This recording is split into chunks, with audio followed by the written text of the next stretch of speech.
Okay, good evening. Welcome to our live broadcast, October 23rd, 2015. So, on with the Dhammapada. Today was movie night. The McMaster Buddhism Association hosted a Buddhist movie, and we hosted it here. So, just been trying to facilitate that. Didn't really watch the movie with them, but started doing evening chanting, right, in the main room. So we do that at 7. Where are we? Here we are. Okay, verse 96.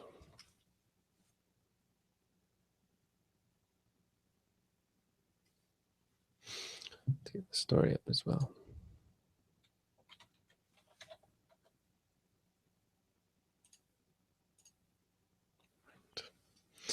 This is a neat story.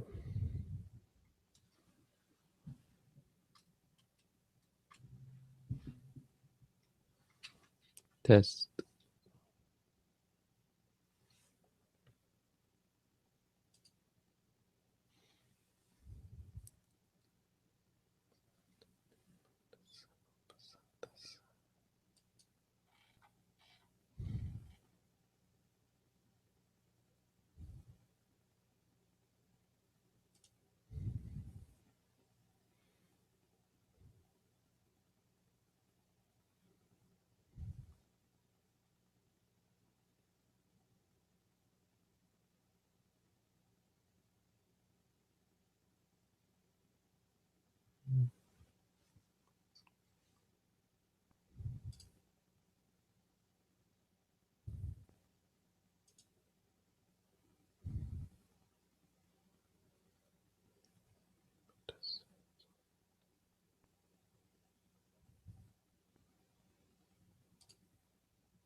Sorry, I have to just figure out what exactly it's saying.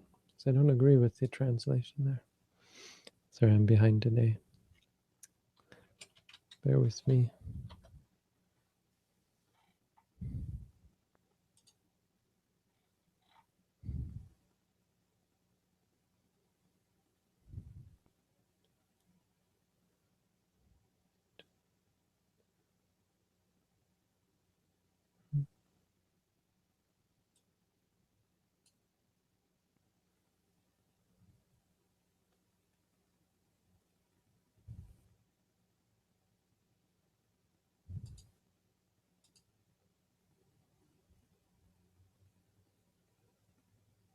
Ah, right.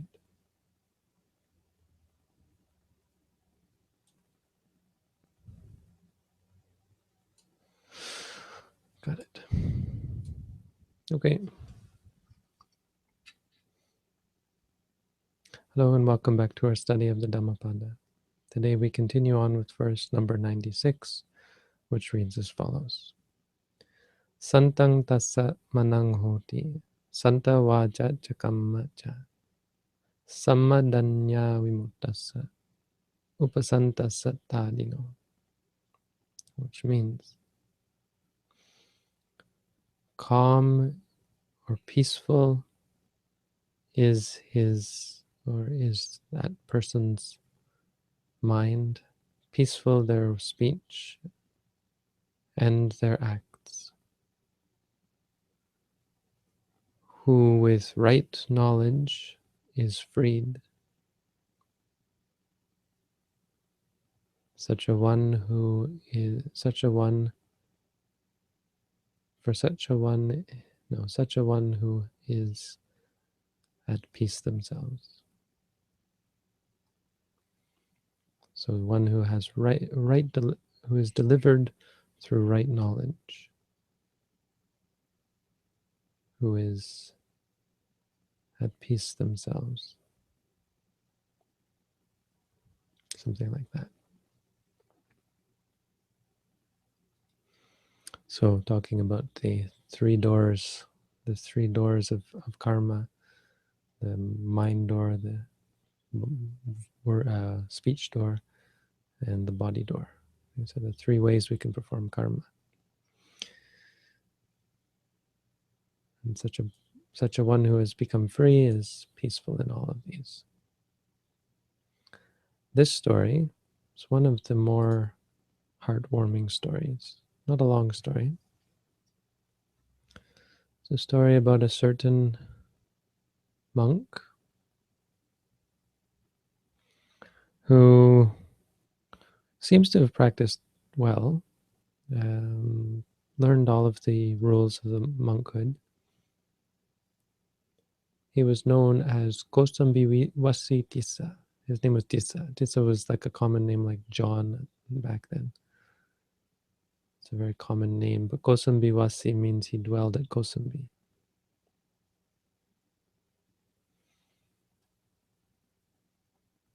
And he stayed there for the 3 rains, for the 3 months of the rains retreat. And at the end, the layperson who was looking after him came to him and offered him a set of robes and some medicines. So the kind of medicines like sugar or honey or ghee, like butter, you know, kind of medicines that actually you can only keep for a certain amount of time. And so the monk didn't immediately receive them because monks can only have one set of robes and they can only keep these medicines for a short time and can only use them when they're sick and that kind of thing. So he says something that's actually quite interesting from a monastic point of view. He asks, what are they? And the lay disciple says, oh, these are the offering that we give to the monk whoever stays with us. Please accept them. And he says, I'm sorry, I have no need of these, because he can't reasonably take them and use them. And he says, why can't you take them? And he says, what he says is interesting. He says that he has no novice to perform the usual duties. And I think the meaning here is that the novice would take the robes and offer them to the elder if the need should arise. So they were using the novices. It's kind of odd to sort of get around the rules by having a novice carry these things for you. And I'm not convinced that it's the best reading of the rules, but these stories tend to have those sorts of practices in them that don't seem exactly to be how it was laid out by the Buddha. But anyway, who am I to know? But that's sort of how it went, whether right or wrong, I don't know. And so the layman says, oh, well, if that's true, take my son. Take my son with you and have him ordained as a novice, and he'll look after you and I guess carry your sugar and your butter around for you. Because novices don't have those kind of rules that they can't keep this or can't keep that. And so he accepted, and his son, who was 7 years old, he gives him over to the elder and says, please accept him as a novice. So the elder takes the boy, wets his hair, teaches him the Tajja Panchaka Kamatana, the 5-fold meditation with the skin as its fifth, meaning Kesa, hair on the head, Loma, hair on the body, Nakha, nails, Danta, teeth, Tajjo is the skin. Kesa, Loma, Nakha, Danta, Tajjo. These are what you teach a new monk. It's the tradition, because it's a basic meditation. It's focusing on the parts of the body to help see them as they are and not be partial towards them or against them. Useful for monks if they find themselves getting into thoughts of lust about the body, lust for the body. And as soon as the razor touched his head, the novice became an arahant. The boy became an arahant. He was ready. He was clearly someone who had been cultivating perfections and been cultivating good things for a long time, because that was all it took. Just this click with teaching of this meditation and the changing the recognition. Probably he was a monk in his past life, and so he became an arahant right away and didn't tell the elder. The elder had no idea, because the elder, actually being a good monk, but he wasn't enlightened. He was just an ordinary worldling.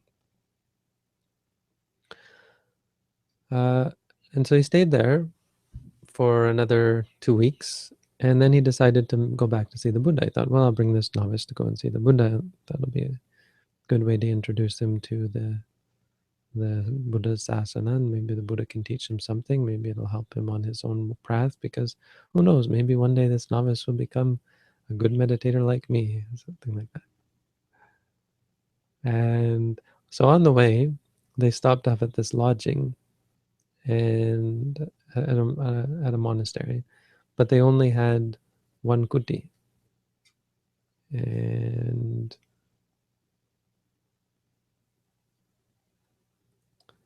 because the novice spent all his time looking after the elder, he got a kuti for the elder, and he spent his time doing all these duties that the novice would have to do, is sweeping it out, and opening windows, closing windows,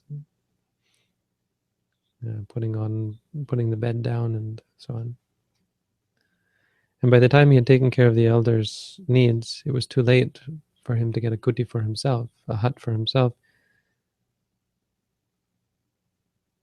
And so the elder said, you don't have a, he said, oh, don't you have a kuti for yourself? No, I'm sorry, I don't, no opportunity. So the elder said, well, then fine, you just stay with me. You can just stay with me, and in the morning we'll look after it. It would be better to stay with me than elsewhere. And so then the elder goes and lies down on the bed and immediately falls asleep, because he's just an ordinary worldling. But the novice realizes something, and that is that this is, for the past 2 nights, he has also spent a night with. Novices have a rule. He's not a full monk.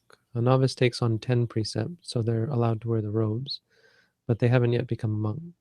So they are not considered to be in the inner circle, I guess you could say. But the point is, they still don't fit in with the monks, and so to be in too close association can lead to problems and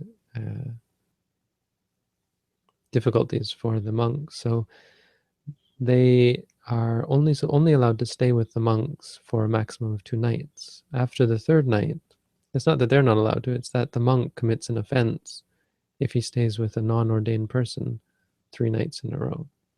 Meaning, so because the idea is monks have to stick to themselves, have to not get in too close association with people who are not keeping the rules, because it can drag them down and so on. And it can, people who haven't yet been trained as monks can often criticize unjustly. Well, the story went that the monks were snoring or something, and the monks and the lay people started getting critical of them, and overly critical, or that kind of thing. They lose any sense of respect. So anyway, there's some sense that they have to be a bit separate. And the novice realized this, and he realized, if I stay in here overnight, as he told me, he'll be breaking a rule. Can't have that. So the novice sits cross-legged and comfortably, because he's an arahant, just practices sitting meditation all night. Because the loophole to the rule, again, it's all about loopholes, it seems, is that if he's sitting up, it's not considered to have slept, have stayed together overnight. Don't ask me, but that's somehow that fixes things.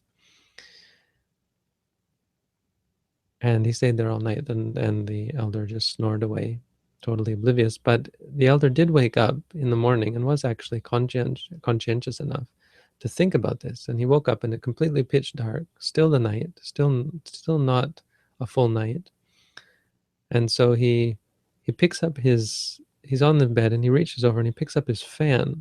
So in those times, the monks would have a fan to drive away mosquitoes and to cool themselves off in the heat and that kind of thing. Different uses for a fan.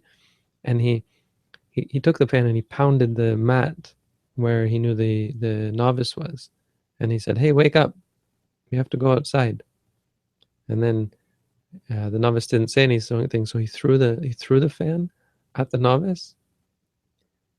He didn't see him. He didn't know where the novice was. He thought the novice was lying down, so he said, "Okay, I'll maybe aim towards his feet or something." And the novice, because he was sitting up, the fan hit him square in the eye and poked his eye out, destroyed his eye.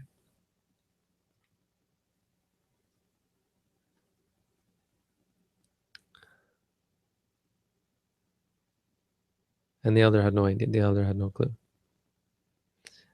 The novice, knowing that his eye was poked out, what does he do?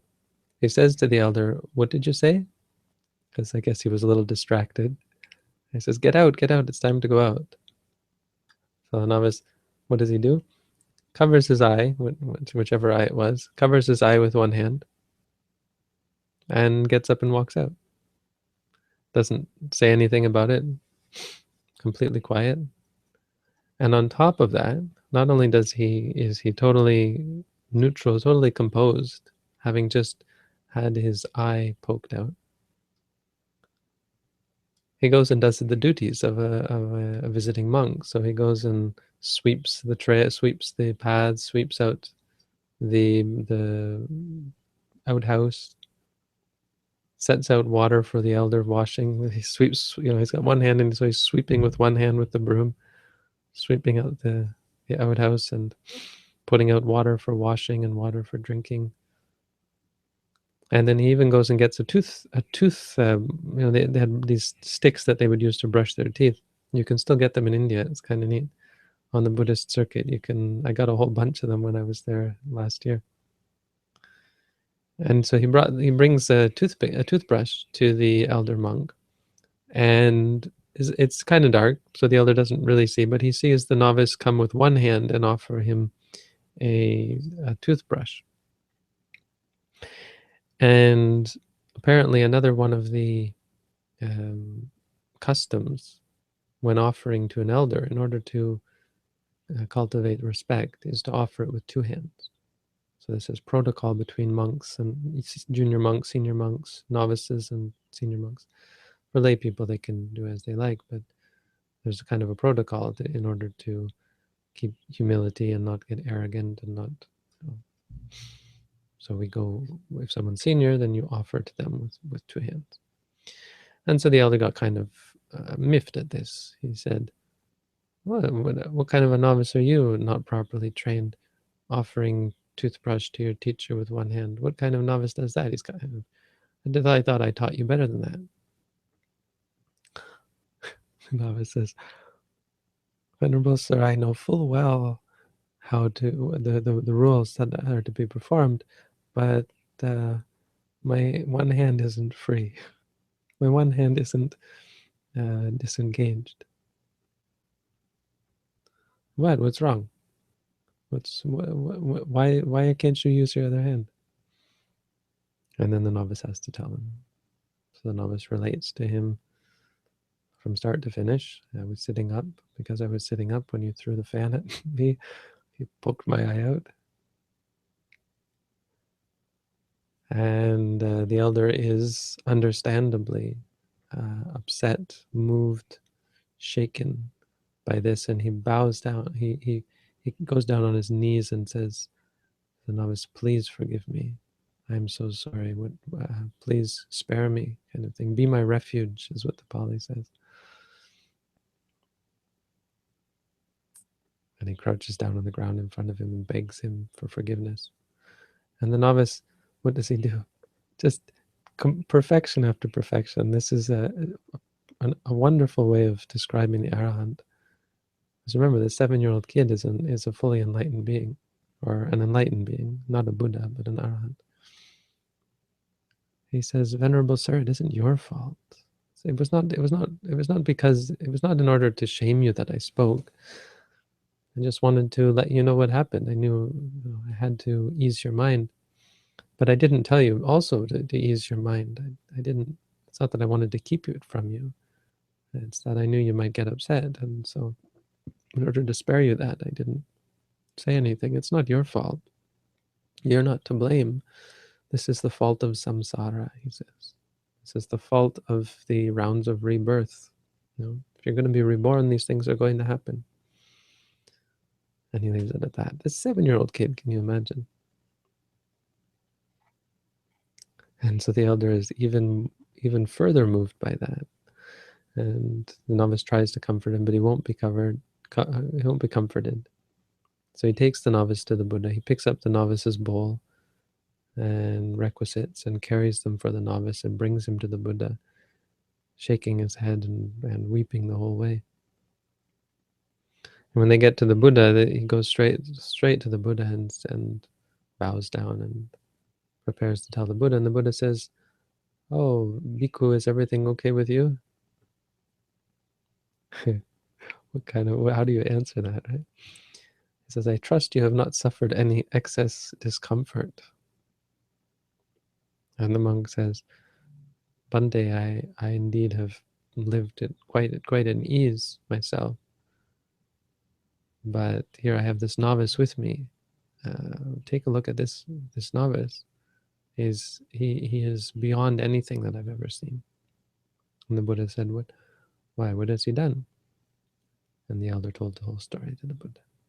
And he said, "I don't understand, Bhante.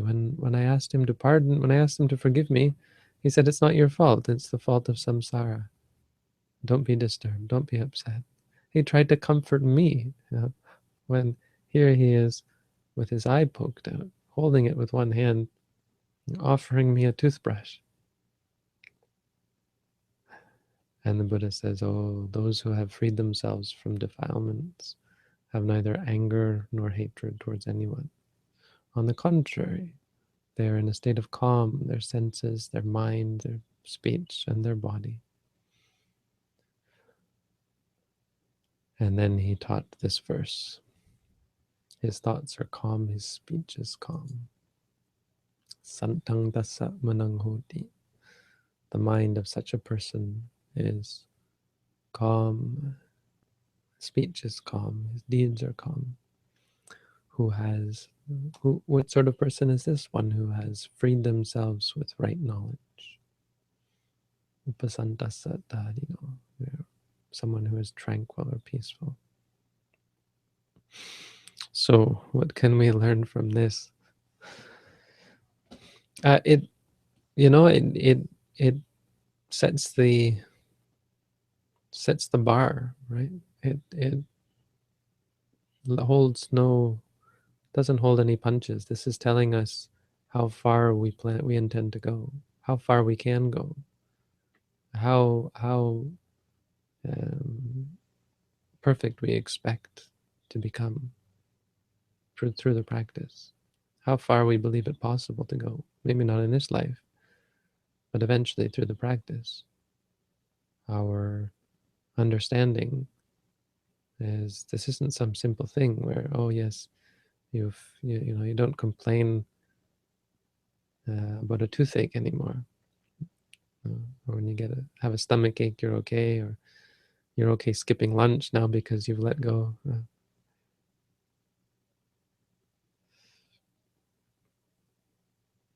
It's not like that.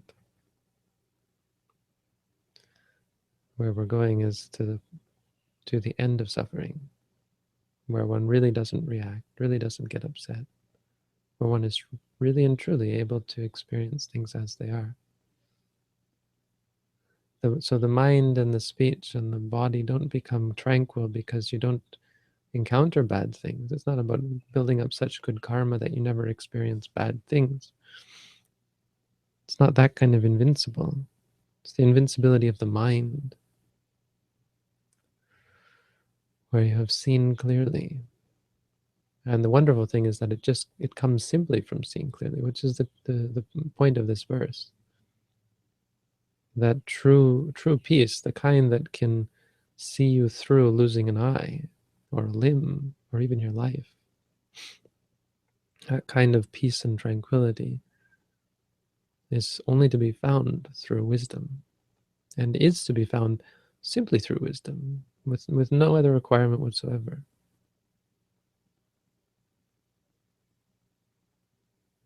Because when you see things as they are, there's no reason to get upset. There's no benefit to getting upset. There's no benefit to be had from this novice yelling and screaming and wailing and crying. It's reasonable. If it would be reasonable if he did, you'd think, well, he's only human. But somehow this is the idea, is that an enlightened being goes beyond the ordinary state of a human. They're able to attain a state of greatness, state of profound peace and tranquility.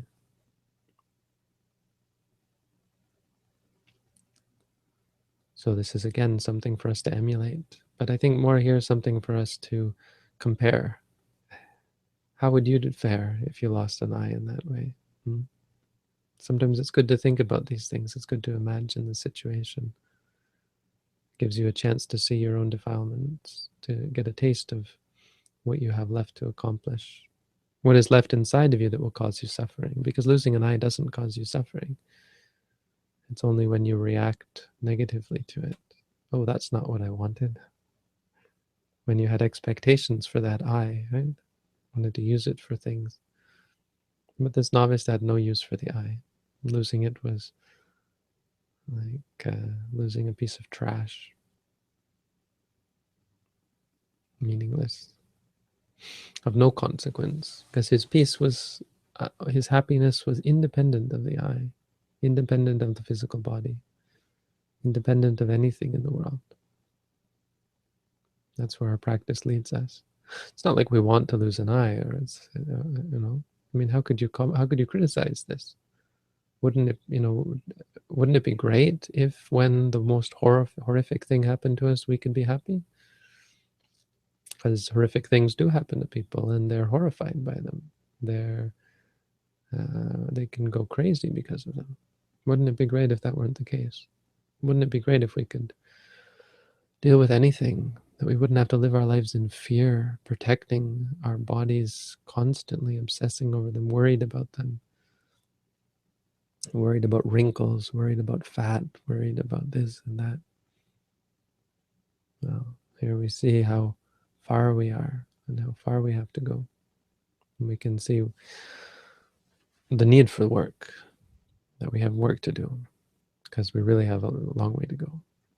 It's not enough to say, oh, look at me, I had back pain and now I can deal with the back pain. Can you deal with losing an eye? You know how far away you are from the goal. So anyway, that's the Dhammapada for tonight.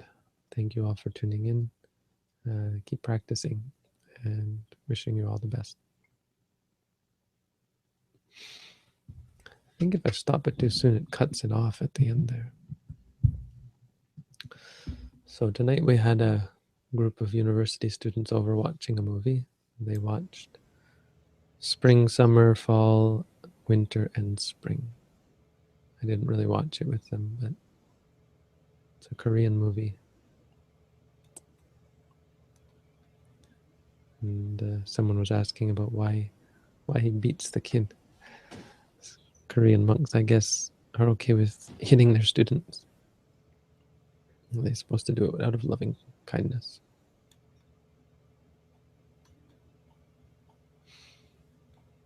Oh, do we have any questions? We do. Let's go for them. What is the maximum length of time of formal sitting meditation a meditator should aim for? We only normally do up to an hour. So if you want to do more, we recommend doing an hour walking, an hour sitting, an hour walking, an hour sitting, back and forth.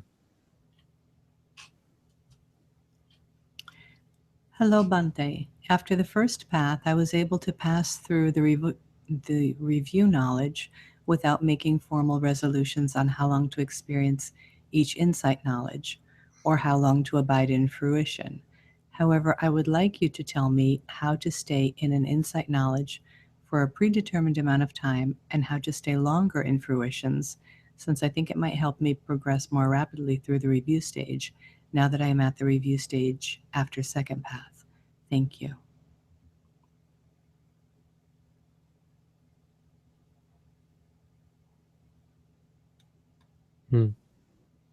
Okay, well, taking at face value, you don't stay in a knowledge exactly, but you make a determination for a predetermined amount of time to have the knowledge arise during that time. So within this day,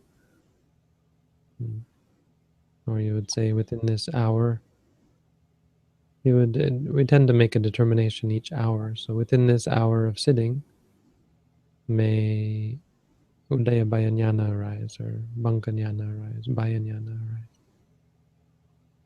And then each time you sit, you'd say it like that. That's how we do it in our tradition. But there are various ways of determining. What you don't want to do is make an open-ended determination, because then you have to cancel it if you change your mind.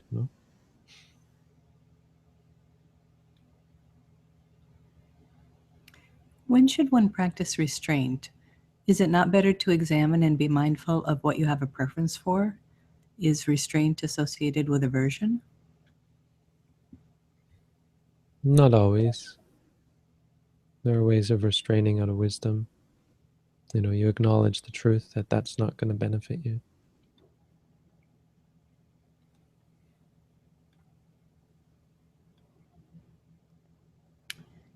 During sitting meditation, can one place their hands on their knees? I find that it requires more effort to sit upright with my hands joined on my lap. Well, effort is good. We sit like the Buddha images with our hands on our lap. If that takes more effort, well, good for you. Bhante, is the ideal physical death dying during meditation? Yeah, that sounds right.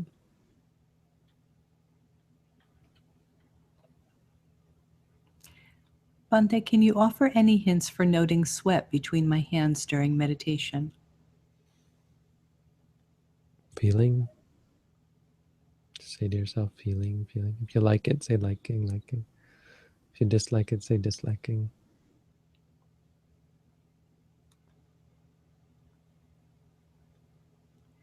Bhante, you said in previous videos that we have a kind of free will to incline the mind in the present moment, but I see no evidence for choice, intention, or free will.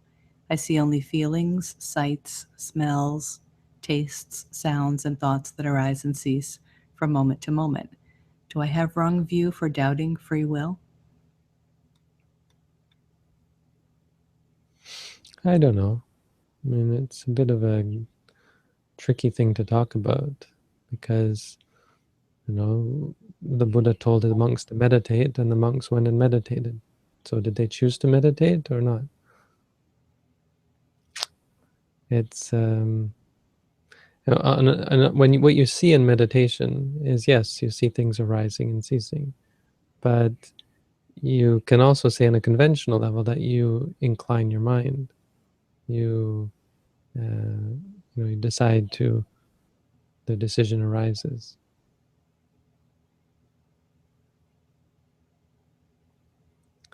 It's hard because the Buddha taught against determinism, right?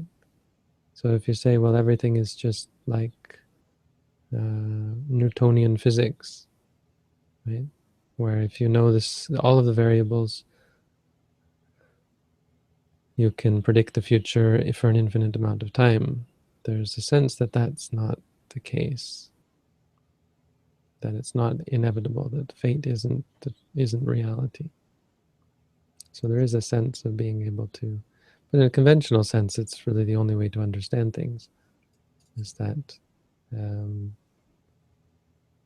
we choose, and we build up habits, or we tear them down. I don't think it's worth being too concerned about. But no, I don't think you really have wrong view. I think it's just something you don't really have to worry about. You keep practicing, And seeing things arising and ceasing, that's what you're supposed to see. So in the end, you'll let go of it all.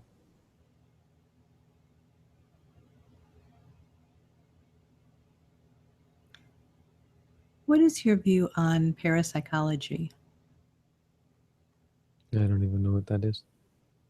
Should know probably, but don't have a view on it. Do you want me to look it up so you can see Not if you really. have a view on it? No? Okay.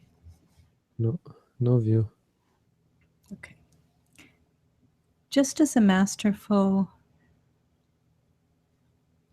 fighter is able to extract skills from many styles of martial arts, shouldn't one learn Buddhism from various traditions rather than one? No. Oh, I'm sorry. UFC fighter. I'm sorry. Masterful UFC fighter. That makes a little more sense that way.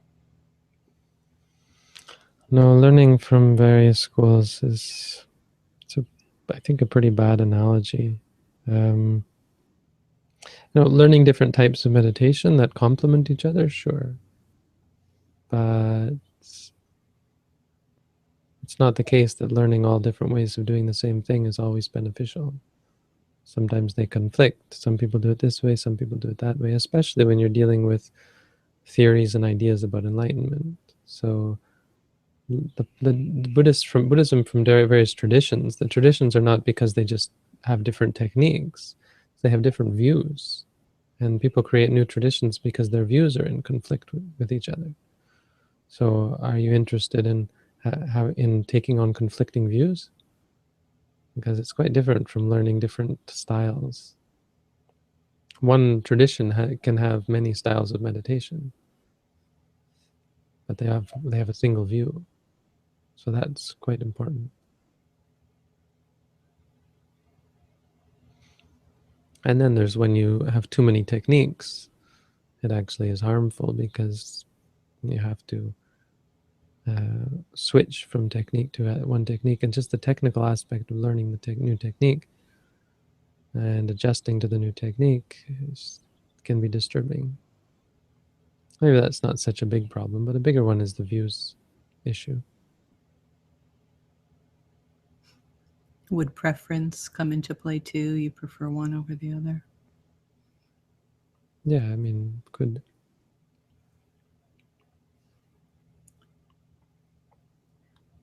Today's quote says that when bodily discomfort or drowsiness arise, one should direct the mind to a pleasurable object or thought until they pass. Can you explain to me how this should be done?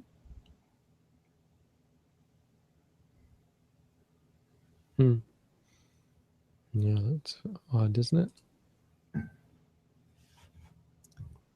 see today's quote.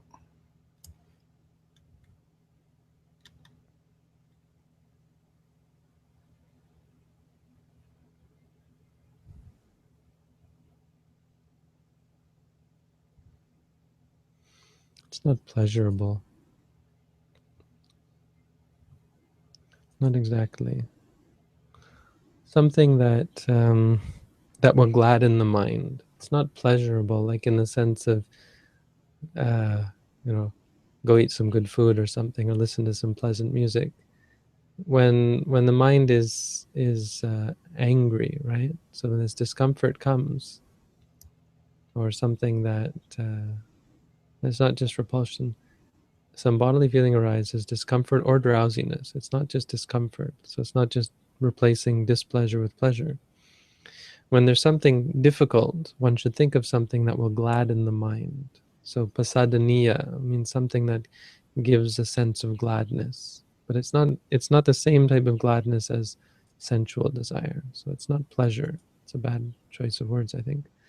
Some object or thought that is inspiring in a sense.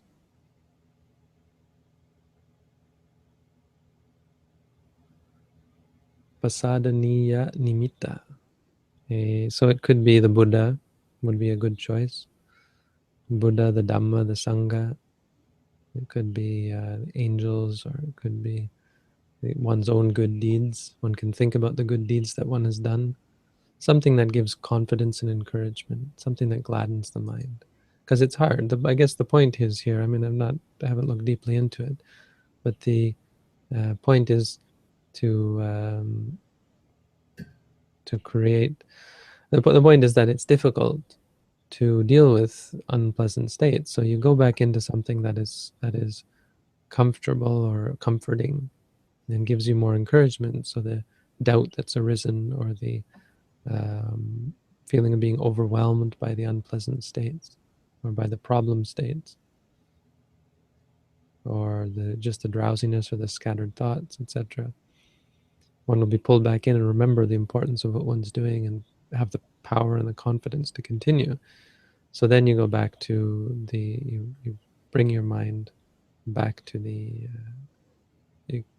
task at hand, back to mindfulness.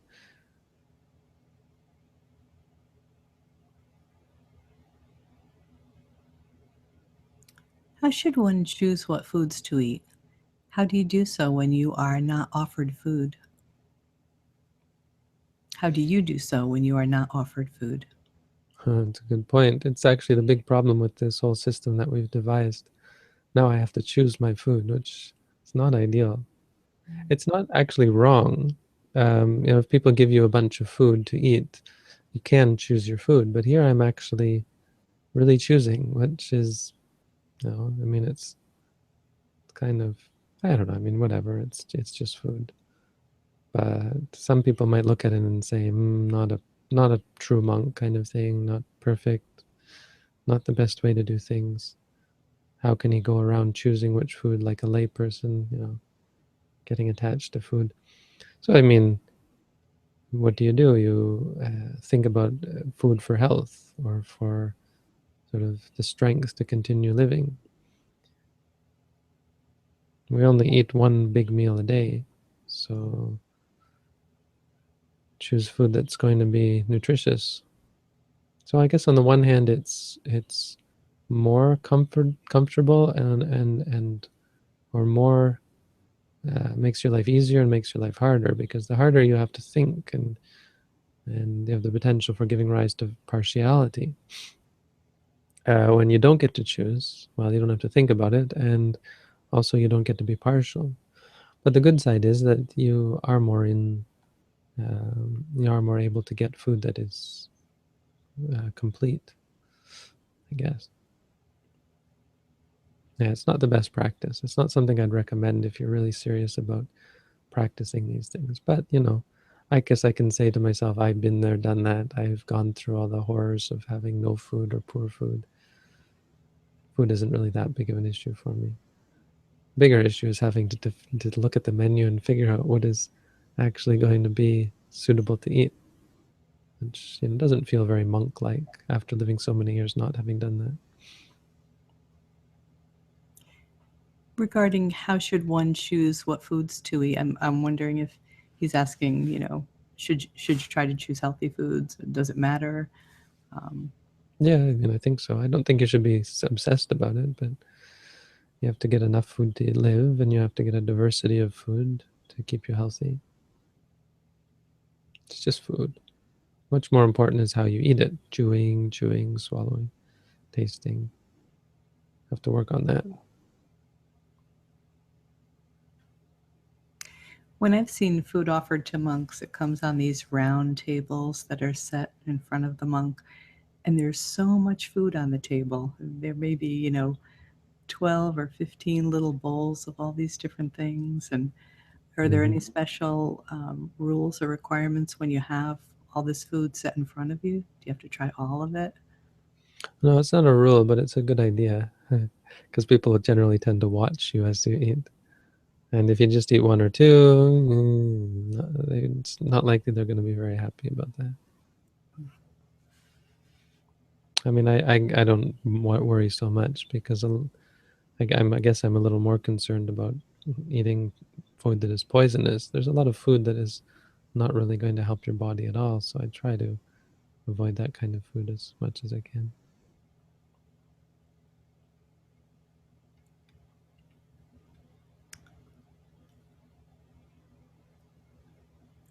Darwin is asking if the study of ghosts is parapsychology.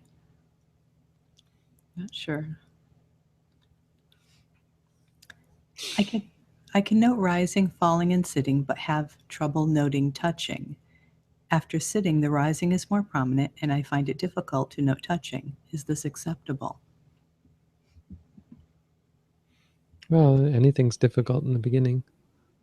Eventually it gets easier as your mind opens up to it.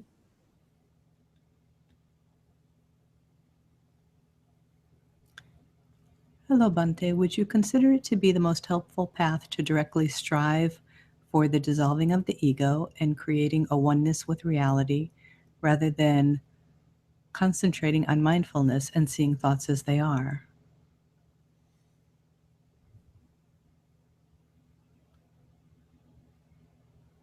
Have you read my booklet? Because I really do teach about concentrating on mindfulness and seeing thoughts as they are. So no, I wouldn't consider a different path more helpful. Creating a oneness with reality, that's not where we're headed. That's not the direction in which Buddhism heads. That's more in Hinduism, Upanishads, kind of thing. And in other traditions of Buddhism and Mahayana, they talk about that. But that's how it gets so confusing with trying to study multiple traditions. I don't know. I think the true Mahayana people aren't either into oneness. They talk about the interconnectedness, but that's a bit different. With the dissolving of the ego, that portion of it.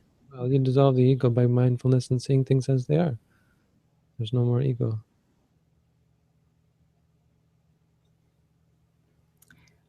I don't understand how not to react. I feel like I have no control over most of my actions. For example, fidgetiness. Well, seeing the non-control will help you let go of it, because why do you want to hold on to something that's not already under your control, right? So just seeing that it's not under your control frees you from it. Right? It's a trick, you see. The more you try to control things, the less control you have over the things you have, because you cling to things. When you let go of them, you just, well, when you look at them, then you start to see they're not under your control. When you see that they're not under your control, you let go of them. When you let go of them, and you don't have to worry about them.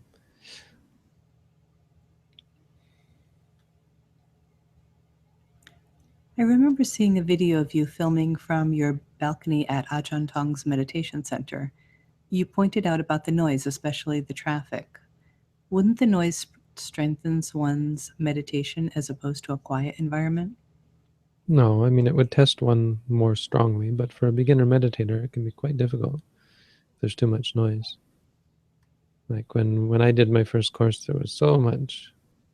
Well, there wasn't as much noise as there is now, but I remember doing a course once, and these monks had set up a table outside of my kuti, and they sat around all day chatting. Could you imagine trying to do a meditation course where there's people right outside your window talking? Now, when I didn't speak Thai, it was a lot easier, but speaking Thai and then listening to them go on and on about I don't know what, talking about so many different things, it's quite a challenge. I think for a beginner meditator, that's probably not a good idea. We're talking about what you're capable of dealing with, what your mind is, how proficient you are at dealing with things. And for new meditators, you're probably better off to have some sort of controlled environment to some extent. I mean, you're absolutely right that eventually you have to deal with it, but not in the beginning, I don't think. It's hard enough as it is. Would you like someone to choose what meals you eat on certain days if they take into account nutrition? No. I mean, what I'd like is if there was someone to go with me and just get the food for me. But I don't want someone to write down for me what to eat on this day. I think that's even worse. I have to carry a list around or something. If there were someone, getting the food, I mean, that would make my life easier, but it's not. I don't want to get out of my way about that. I mean, tomorrow someone's bringing food. Tomorrow and Sunday, Shahan and his wife are bringing food. So Shahan and Rushanti, they're both here tonight. And they are the people who emailed me and would like to go to the robe offering ceremony once it's clear when that will be. Hmm. Bante, where are your eyeglasses? Yeah, my eyes got fixed. Well, I've talked about this before, but I was talking about it because I'd lost my glasses, and I can't. You can't when you don't have glasses, when you can't see the ground. Going on alms round is difficult because you step on glass. Going through the forest is difficult because you might step on a scorpion or a snake or leeches or whatever. So I was talking about this idea, and people were going to get me eyeglasses, but then talking about the idea of getting the surgery, and someone, I think I was talking to a monk about it, and he said, oh yeah, all sorts of forest monks get this surgery. So it's a big thing for monks to do in Thailand. So emboldened by that, I talked to my supporters about it, and I think I just mentioned it to them, mentioned the idea, asking how much it might cost, and they offered to have it done for me. So they collected together amongst themselves and um, supported me to have eye surgery.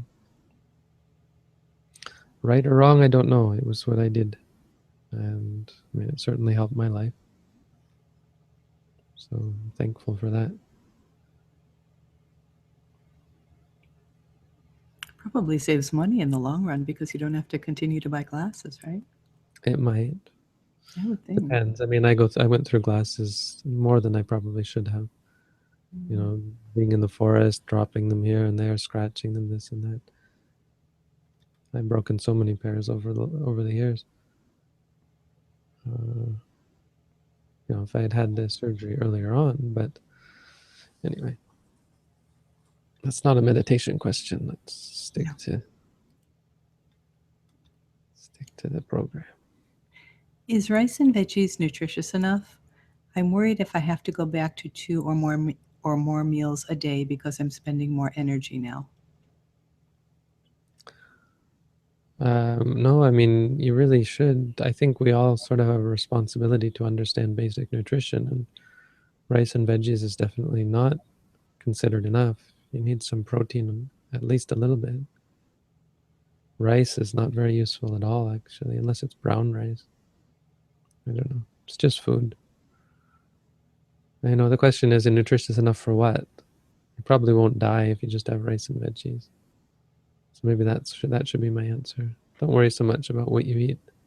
Worry more about how you eat. Think about this novice. Do you think he would have complained if he only had rice and veggies? Don't think so. Bante, when I am depressed, it's very difficult to me to meditate. I meditated 30 minutes this morning and just could be mindful one of them. I sometimes feel like I'm wasting my time. Do you have any advice?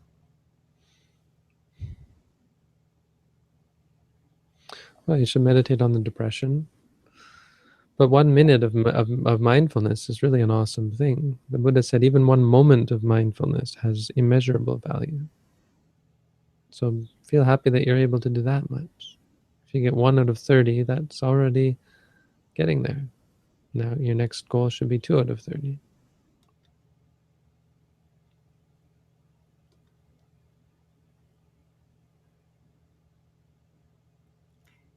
Thank you, Bante. What would you consider the end goal of all meditation and mindfulness?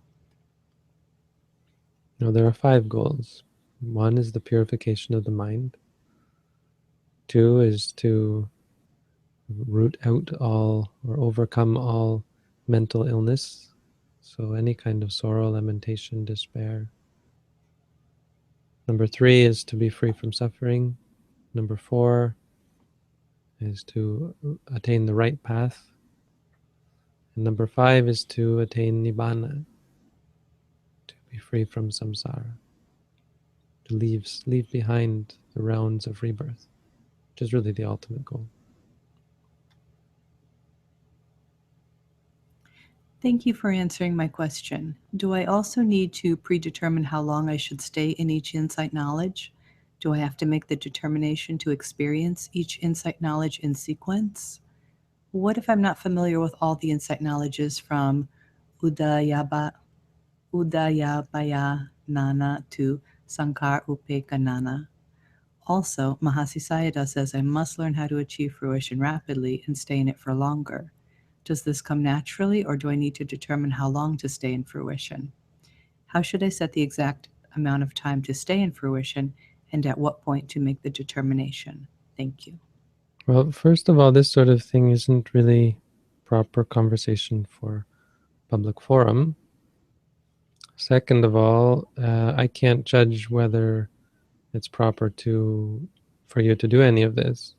So this is the sort of thing that I would only talk about with someone who has gone through a course with me and who has gone through the stages of knowledge and does have some understanding of all the knowledges. So that's where you'd have to start if you want answers from me about these questions. Unfortunately, you'd probably have to come and do a course or a few courses before we could actually start talking about this thing, because I mean, otherwise you're just a person on the internet. I don't know what sort of practice you're actually doing. You can't judge it until we've spent time together. Should lay people call their teacher Ajahn? Only if they're Thai. It's a Thai word. I think it's funny that they always use this word Ajahn. I guess monks who are ordained in the Thai tradition do, so that makes sense. Sort of. Not to me though. I like Bante better, or Acharya if you must. Acharya is the Pali Sanskrit.